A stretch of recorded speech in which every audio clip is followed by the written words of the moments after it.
فضیلت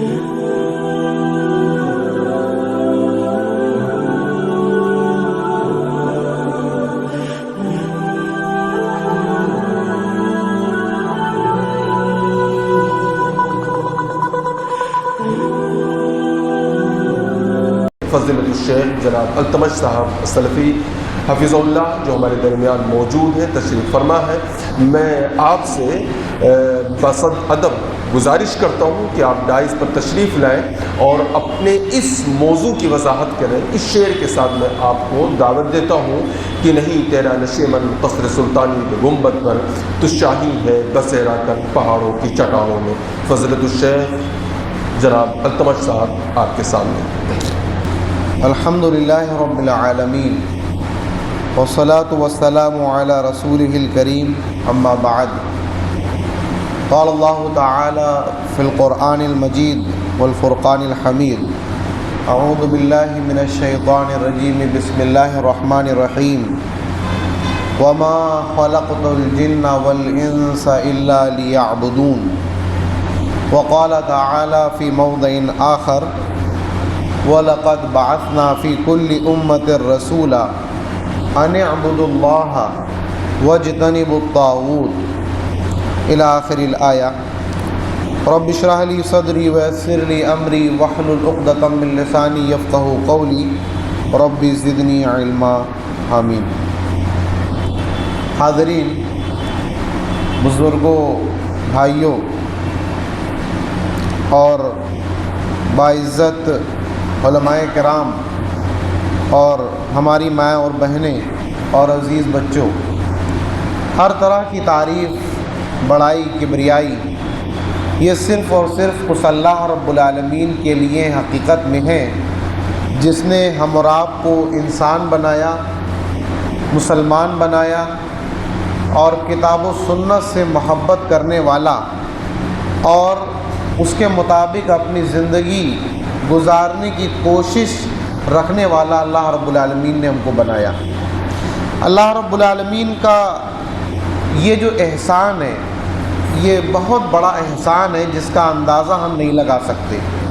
اگر آپ دنیا کے حالات کا جائزہ لیں اور دنیا میں کس قدر گمراہی، کس قدر راستے بٹے ہوئے ہیں لوگوں کے الگ الگ مسلکوں کے نام پر، فکروں کے نام پر، نظریات کے نام پر، تو آپ شاید ان کو شمار کرنا بھی آپ کے لیے مشکل ہو۔ تو اللہ رب العالمین نے ان تمام لوگوں کے درمیان ہم کو کتاب و سنت سے جڑ کر رہنے والا اللہ رب العالمین۔ ہمارے اس پروگرام کا جو عنوان ہے، آپ کو بخوبی اس سے واقف ہیں کہ امت مسلمہ کا مقصد حیات کیا ہے۔ ابھی شیخ عزیر حفظہ اللہ اس موضوع پر روشنی ڈال رہے تھے، ماشاءاللہ، جزاہ اللہ خیراً۔ کچھ باتیں میں آپ کے سامنے انشاءاللہ کتاب و سنت کی روشنی میں رکھوں گا، اور بس اللہ تعالیٰ سے یہی دعا ہے کہ اللہ تعالیٰ حق بات کہنے کی توفیق عطا فرمائے اور ان باتوں کو اللہ تعالیٰ سمجھنے کی توفیق عطا فرمائے اور ان پر عمل کرنے اور لوگوں تک پہنچانے کی بھی اللہ تعالیٰ ہم کو توفیق عطا فرمائے۔ امت مسلمہ یا امت محمدیہ، اس کی زندگی کا مقصد کیا ہے، اور ہم اور آپ جو کہ امت محمدیہ یا امت مسلمہ میں شامل ہیں، ہم کو کیا کرنا چاہیے۔ جہاں تک میں سمجھتا ہوں کہ ہمارے جس صاحب فکر و نظر نے یہ عنوان منتخب کیا ہے، اللہ تعالیٰ انہیں جزائے خیر سے نوازے، مقصد یہی معلوم پڑتا ہے کہ ہم اور آپ کیا کر رہے ہیں اور کیا کرنا چاہیے۔ ہم اور آپ کیا کر رہے ہیں اور کیا کرنا چاہیے۔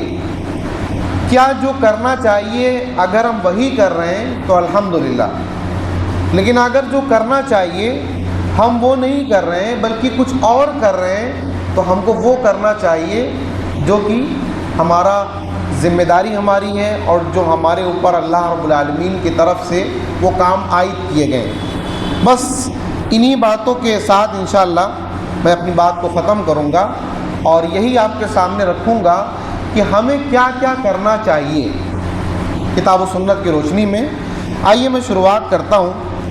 سب سے پہلے سب سے بڑا مقصد جو کہ اس امت محمدیہ کا ہے وہ ہے اللہ تعالیٰ کی عبادت اور اللہ تعالیٰ کی توحید پر رہنا اور لوگوں کو اس کی طرف بلانا۔ امت آج بہت سارے کام کر رہی ہے، بہت سے لوگ الگ الگ چیزوں کی طرف لوگوں کو دعوت دیتے ہیں کہ آپ یہ کر لیں تو دنیا میں مضبوط ہو جائیں گے، آپ کو طاقت مل جائے گی۔ بہت سے لوگ تعداد اکٹھا کرنے میں لگے ہوئے ہیں کہ میرے پاس زیادہ تعداد آ جائے تو میں مضبوط ہو جاؤں گا اور یہ امت مضبوط ہو جائے گی۔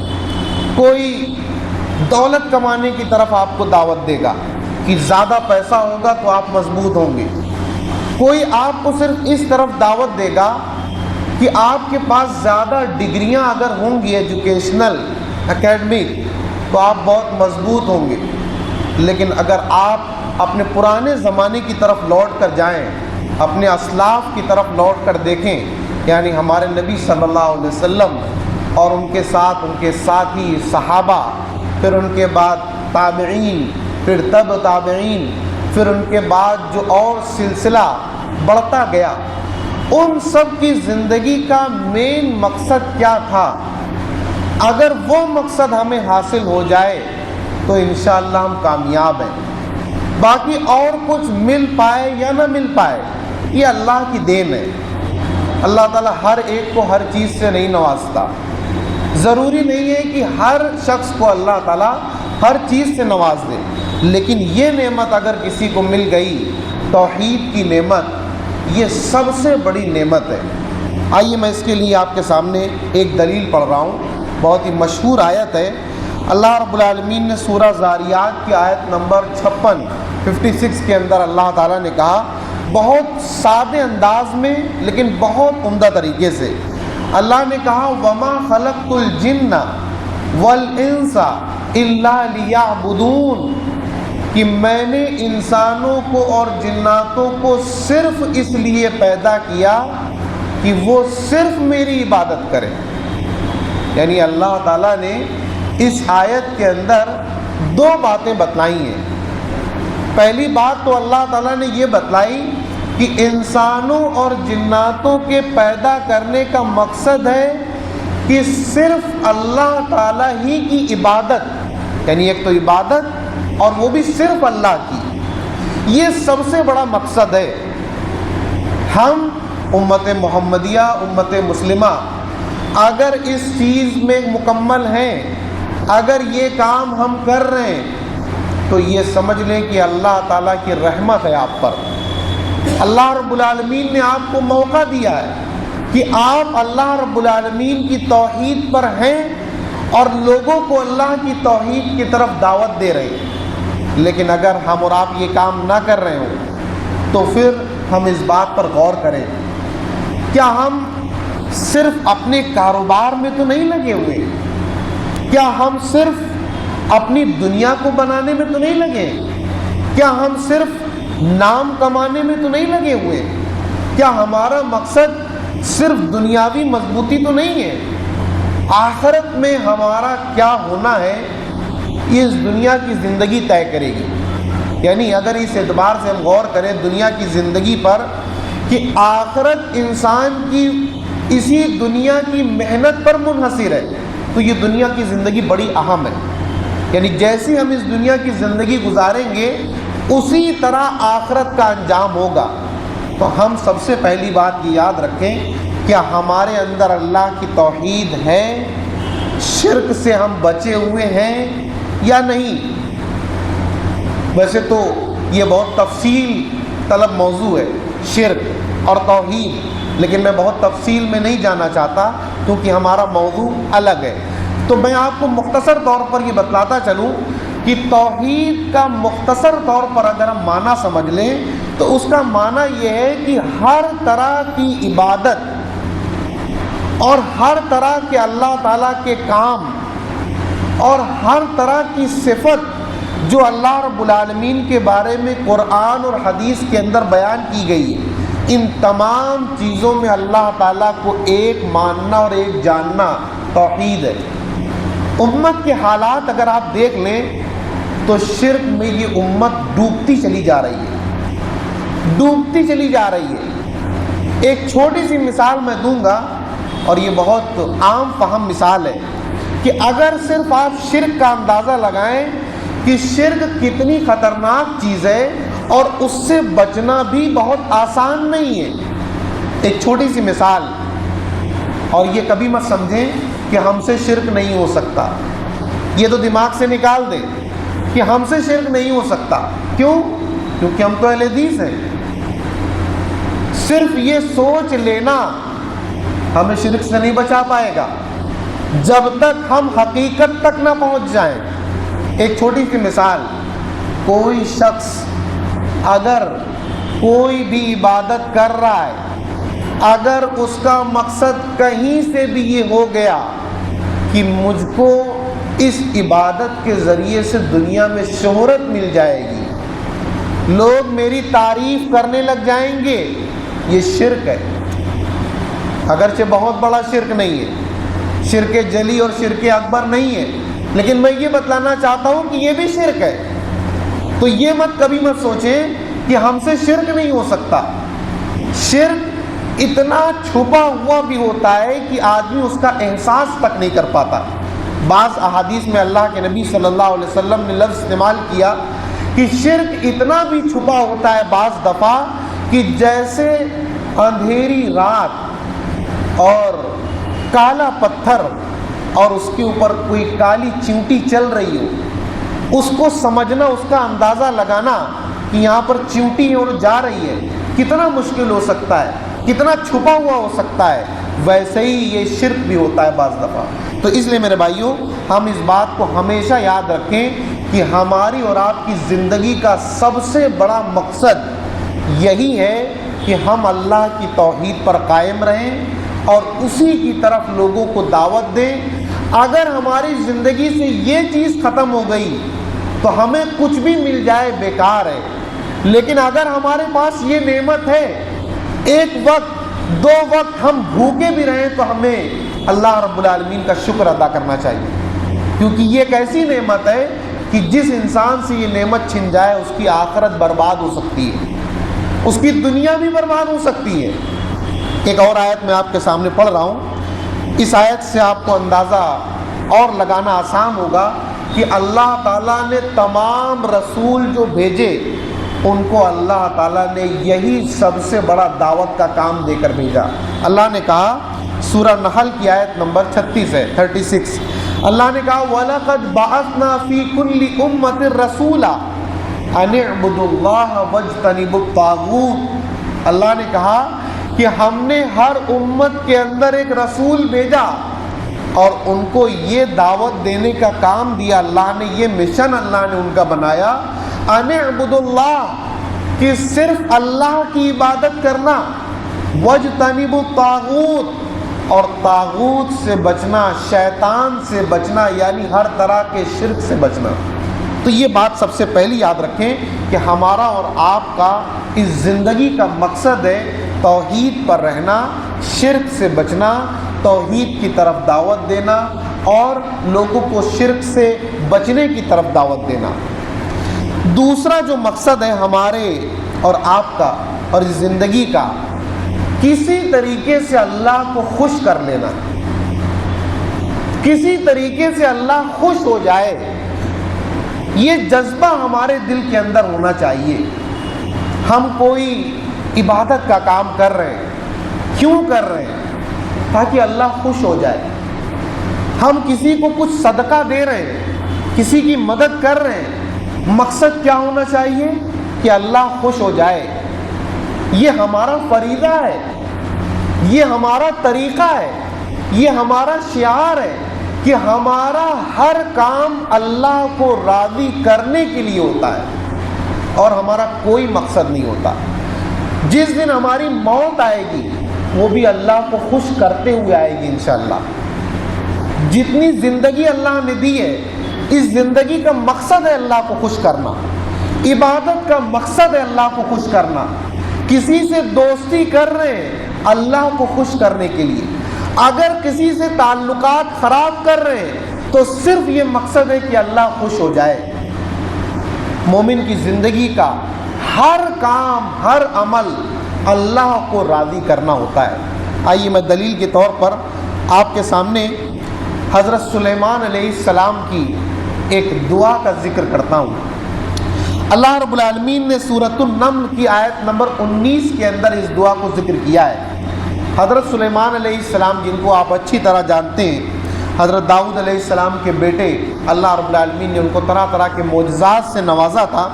ان کی دعا کا اللہ نے ذکر کیا، رب اوزعنی ان اشکر نعمتک التی انعمت علی۔ اے اللہ، تو مجھے اس بات کی توفیق دے کہ میں تیری اس نعمت کا شکریہ ادا کر سکوں جو نعمت تو نے میرے اوپر نشاور کی ہے، جو نعمت تو نے مجھ کو دی ہے، وعلی والدی، اور جو نعمتیں تو نے میرے والدین کو دی ہے، وان اعمل صالحا ترضاہ، اور اے اللہ تو مجھے اس بات کی توفیق دے کہ میں ایسا کام کر لوں جس سے تو خوش ہو جائے۔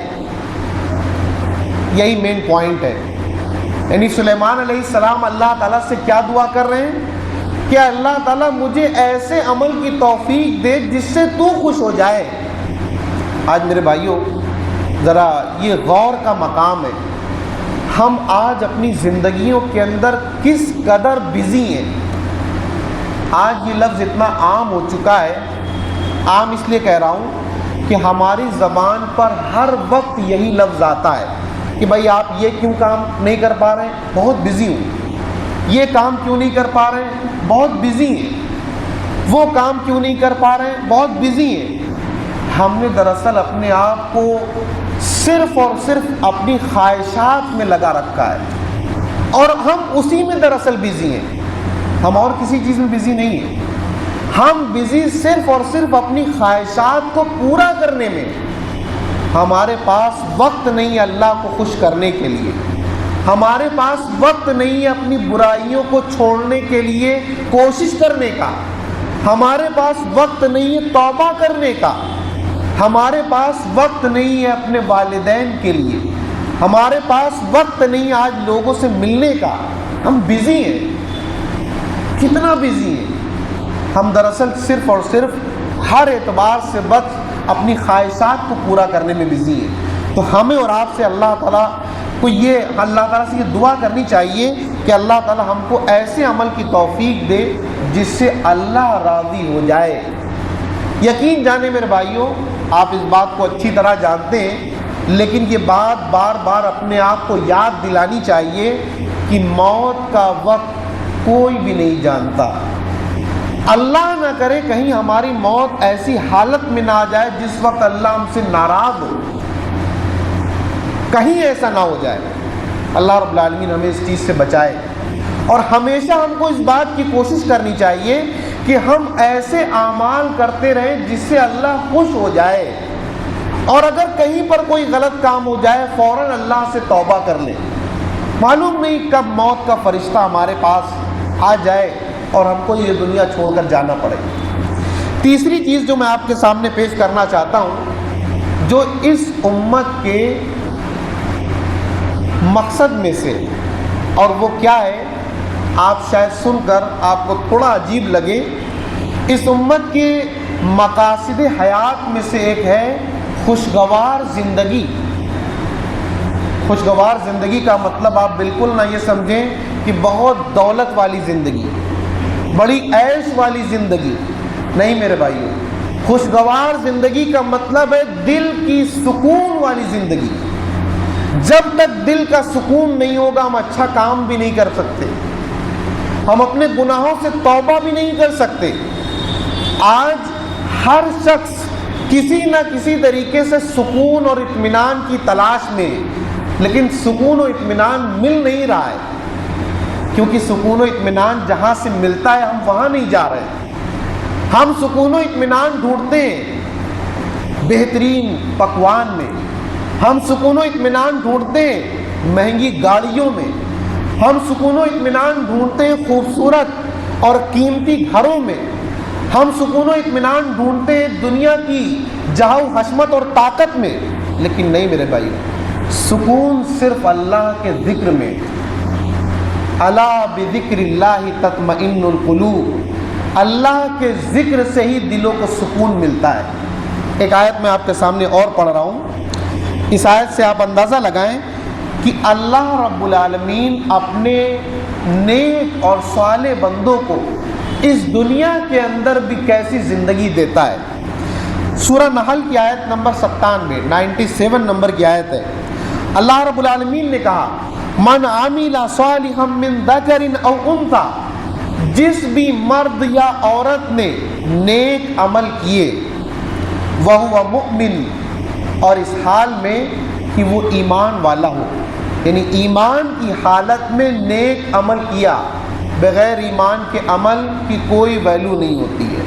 بغیر ایمان کے کتنا بھی زیادہ یا بڑا عمل کر لیں اس کی کوئی ویلیو نہیں ہے۔ ایمان کے ساتھ جس مرد یا جس عورت نے نیک عمل کیا، فَلَنُحْيِيَنَّهُ حَيَاةً طَيِّبَةً، تو ہم اسے ضرور عمدہ زندگی دیں گے۔ اللہ تعالیٰ یہاں پر یہ نہیں کہہ رہا ہے کہ ہم اسے بہت دولت والی زندگی دیں گے۔ دولت یہ تو اللہ کی نعمت ہے، اللہ جس کو چاہے دے، جس کو چاہے نہ دے۔ اللہ تعالیٰ سے کبھی اس کا شکوہ نہیں کرنا چاہیے۔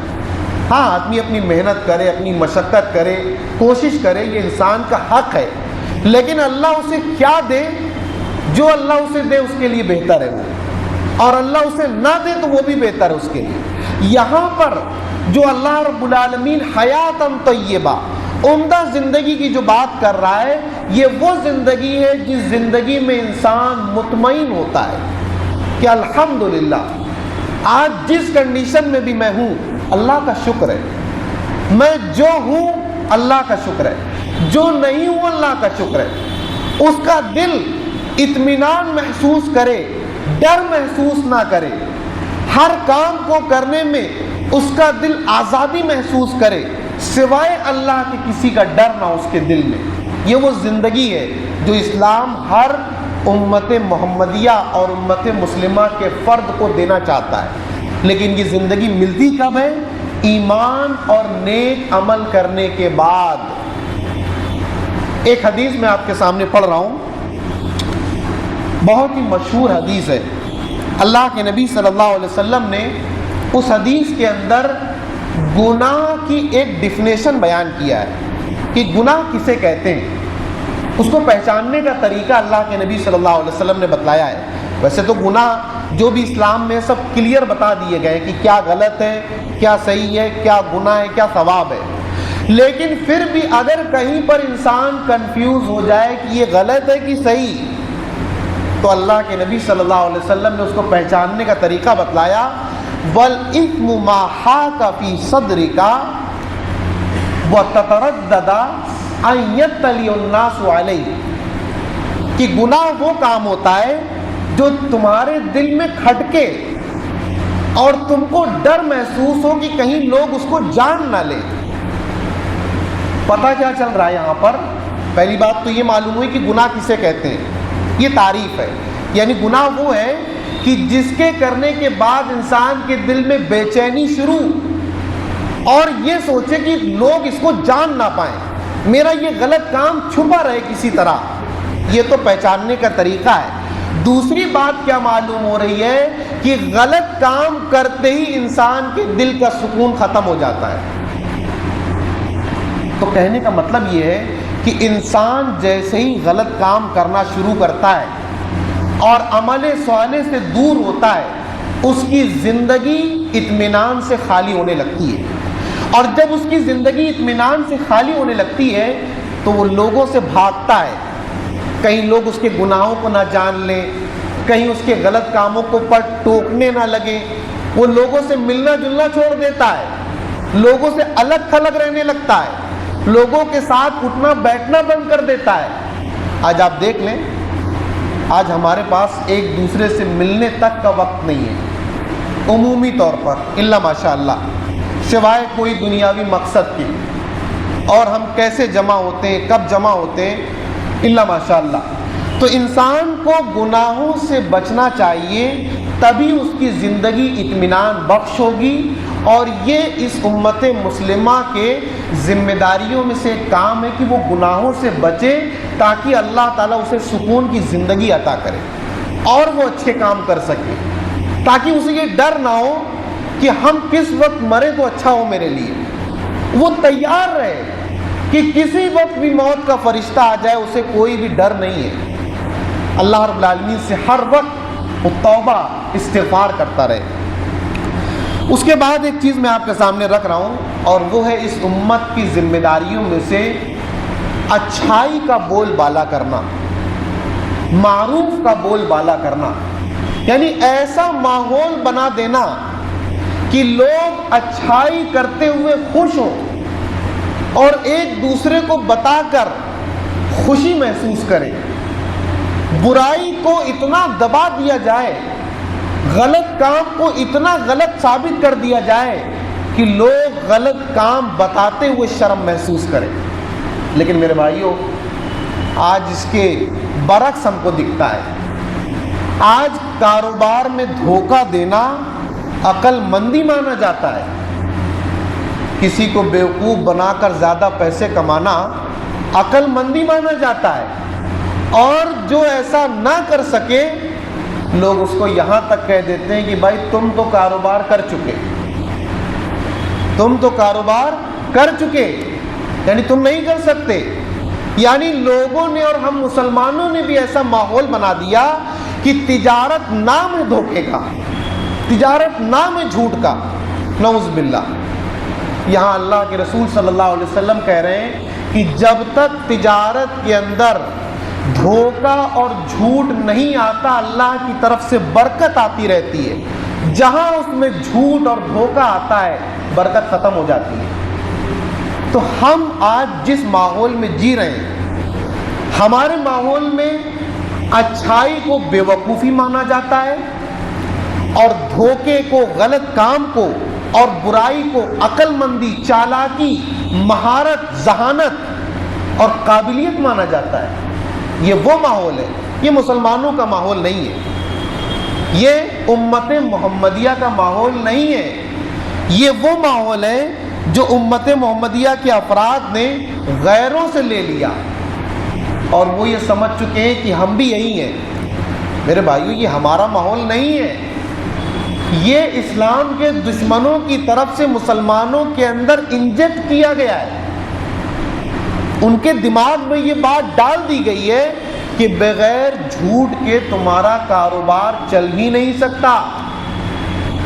یہ دماغ میں زبردستی داخل کی گئی یہ چیز، اور ہم نے مان لیا کہ سچ کہہ رہے ہو۔ اگر ہم جھوٹ نہیں بولیں گے تو ہم کیسے کاروبار کریں گے؟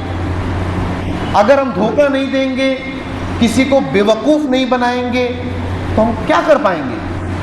یہ ہم سوچ چکے ہیں، یہ ہم مان چکے ہیں، لیکن ہمیں اس بات کو دماغ سے نکالنا ہوگا، اچھائی کا بول بالا کرنا ہوگا۔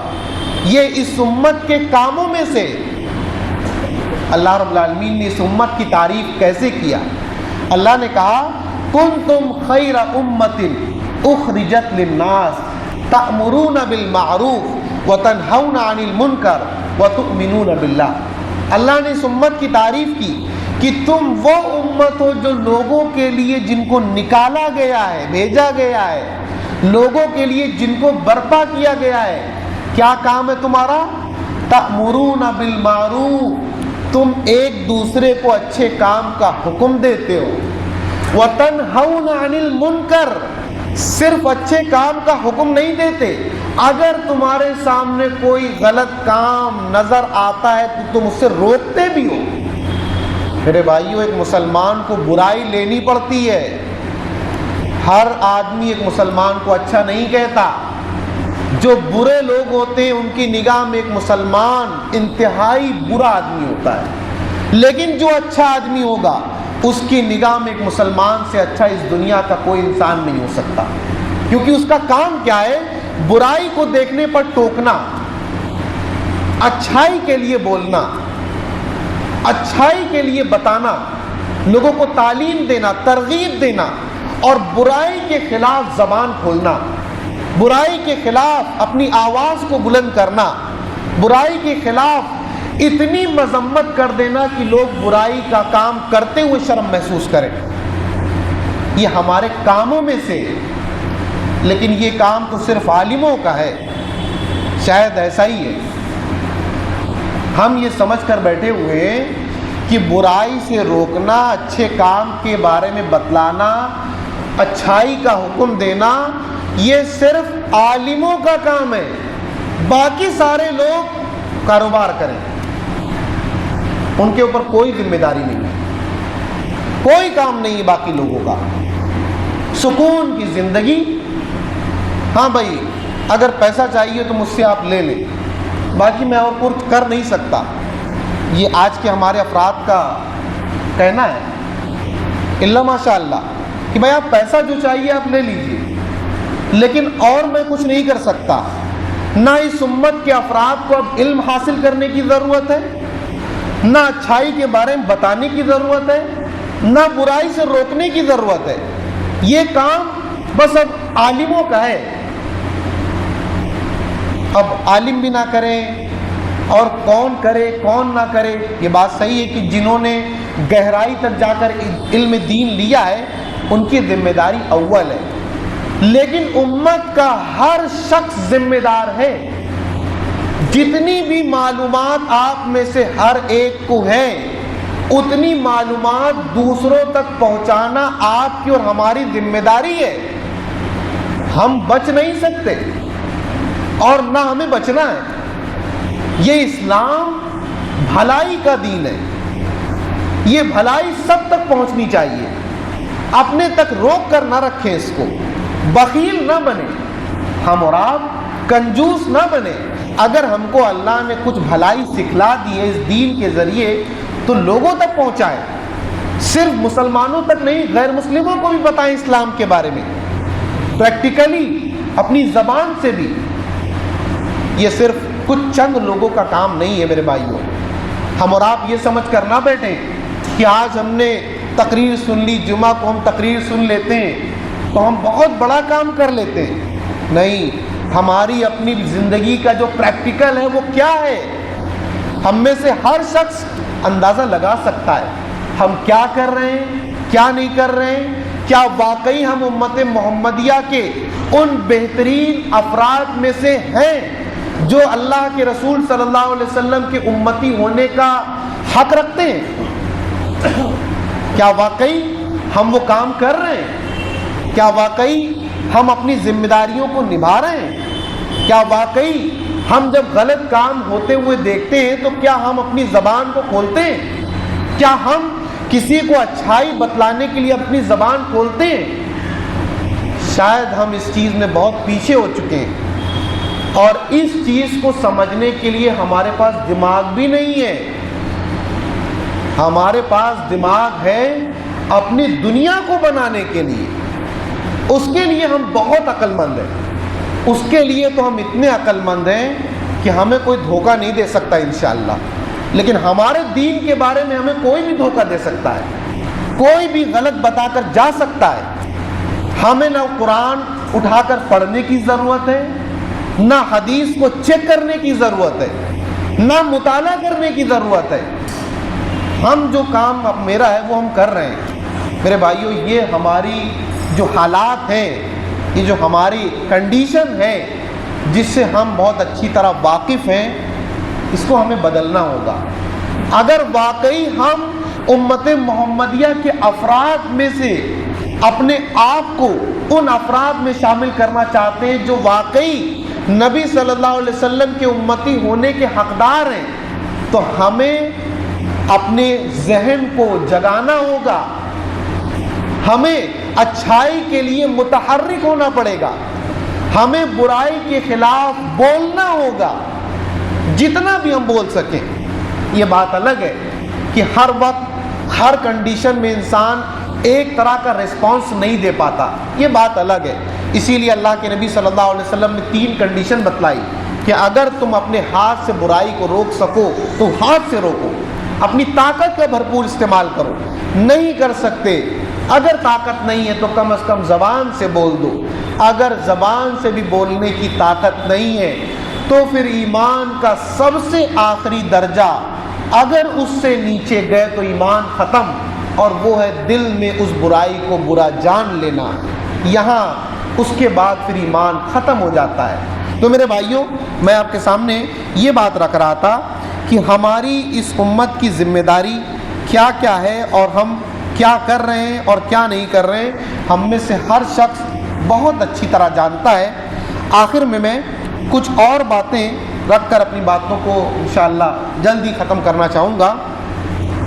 امت کے کاموں میں سے ایک کام یہ ہے کہ وہ ہمیشہ اس بات کی فکر کرے کہ وہ اللہ کے عذاب سے بچ جائے۔ میرے بھائیوں، بعض حالات امت کے ایسے بھی سامنے آتے ہیں کہ ڈر محسوس ہوتا ہے کہ کہیں اس جگہ اللہ کا عذاب نہ آ جائے۔ آئیے میں اس کے لیے آپ کے سامنے ایک آیت پڑھ رہا ہوں۔ اللہ رب العالمین نے کہا وَلَوْ أَنَّ أَهْلَ الْقُرَىٰ آمَنُوا وَاتَّقَوْا، اس آیت میں اللہ رب العالمین نے دونوں باتیں بتلائی ہیں کہ اللہ تعالیٰ کی برکتیں کب نازل ہوتی ہیں اور اللہ کا عذاب کب آتا ہے۔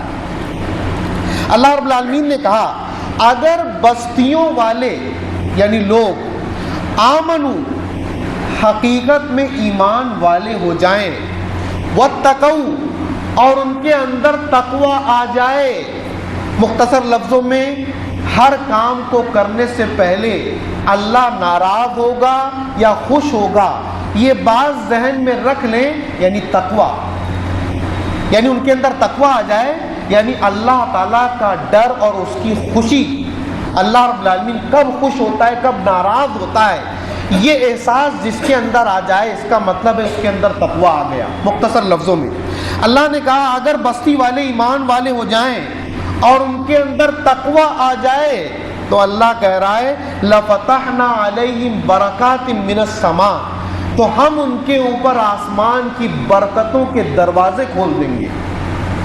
یہ اللہ کی بات ہے، ایمان اور تقوی اگر یہ دو ہمارے اندر پہنچ جائے، اور یہ بات تو اللہ کی رحمت سے ہے کہ جن کے اندر بھی ایمان اور تقوی دل میں پہنچ جاتا ہے پھر وہ نکلتا ہے، ان پر اللہ عمل کرنے کی توفیق عطا فرمائے، اور اللہ رب العالمین جو باتیں ہماری سمجھ میں آ گئی ہیں دوسروں تک پہنچانے اور اس کی تبلیغ اور اس کو پھیلانے کی اللہ ہم کو توفیق عطا فرمائے۔